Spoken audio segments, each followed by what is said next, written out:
kita akan pergi kepada subtopik 2.2, perkembangan idea nasionalisme di Barat. Okey, nasionalisme di Barat berkembang hasil daripada penentangan terhadap pemerintahan beraja yang menjadi simbol penindasan yang menggugat hak dan kebebasan rakyat. Contoh nasionalisme anti-raja ialah revolusi keagungan di England dan revolusi Perancis. Selain itu, idea nasionalisme ini juga dikaitkan dengan perjuangan untuk memperoleh kemerdekaan daripada penjajahan kuasa asing seperti revolusi Amerika. Okey. Perkembangan idea nasionalisme di Barat yang pertama sekali ialah revolusi keagungan Glorious Revolution pada tahun 1688 di England. Okey, revolusi keagungan di England berlaku disebabkan oleh keinginan menegakkan kedaulatan parlimen dan hak asasi rakyat.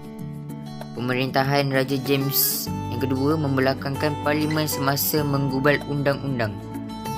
Oleh hal yang demikian, ahli parlimen menentang raja yang berkuasa mutlak. Hal ini disokong oleh Mary yang kedua dan suami Raja William of Orange dari Belanda.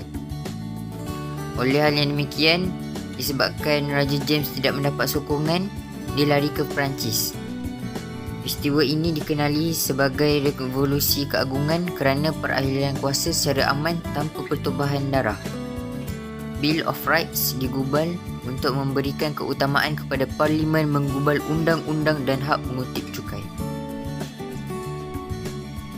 Dalam revolusi keagungan, dia ada bagi kita tentang pemikiran John Locke.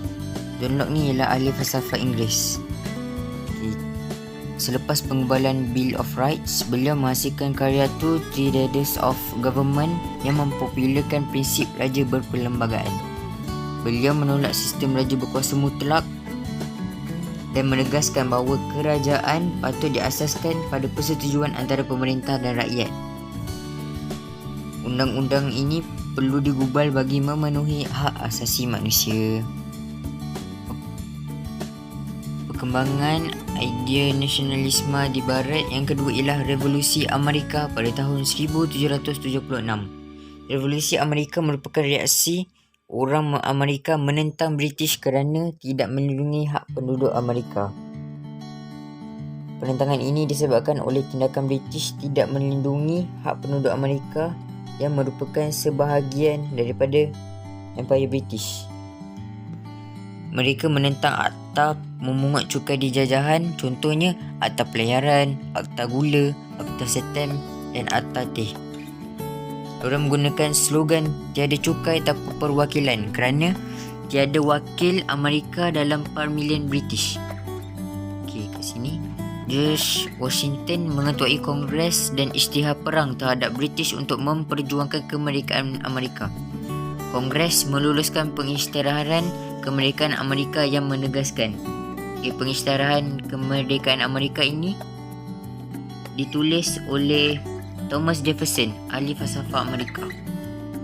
Revolusi berakhir pada tahun 1783. British mengakui kemerdekaan Amerika dan 113 buah bekas tanah jajahan digabung dan diberi nama baru sebagai Amerika Syarikat yang memperkenalkan demokrasi. Perkembangan idea nasionalisme di Barat yang terakhir ialah revolusi Perancis pada tahun 1789.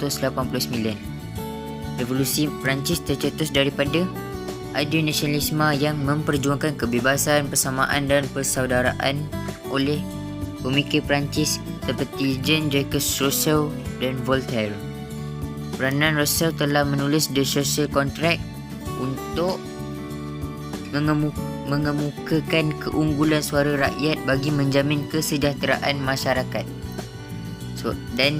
Suara rakyat adalah merupakan kata sepakat golongan yang mempunyai kesedaran daulatan. Suara rakyat lebih penting daripada institusi raja dan birokrasi.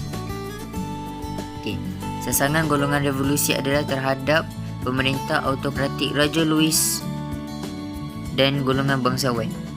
Golongan ini memonopoli pelbagai keistimewaan tetapi membebankan rakyat dengan pelbagai cukai. Menggempur penjara Bastille. membebaskan tahanan politik dan menggulingkan Raja Louis. Kesan daripada revolusi, kemunculan Republik Perancis yang menamatkan sistem beraja di Perancis.